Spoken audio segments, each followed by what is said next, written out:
These are the newly modernized elevators at the Diamond Building in downtown Pittsburgh, Pennsylvania. Notice how they're all in one. Oh no, someone called that one. These are, and now someone called that one. These were originally Westinghouse with Triangle Hall stations in Type A on the inside, which is weird, but sadly they were originally modernized by our least favorite company, Hadfield, with Innovation Universal. By the same company that does the investment building, the 12th. You're gonna go out.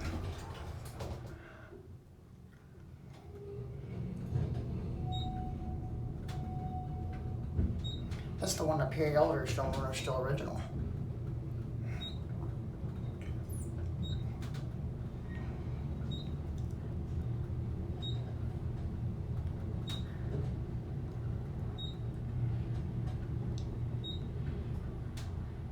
It's also a manual Otis for here, but sadly I don't think I'll be able to access that. There are 12.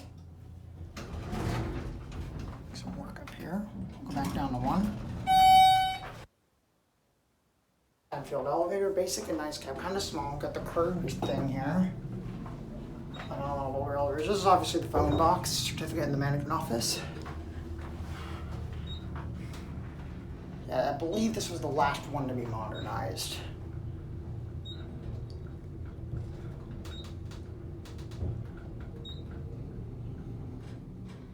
These are actually not too bad, but kind of a generic mod for what these were originally. These were originally Westinghouse, obviously. Oh no.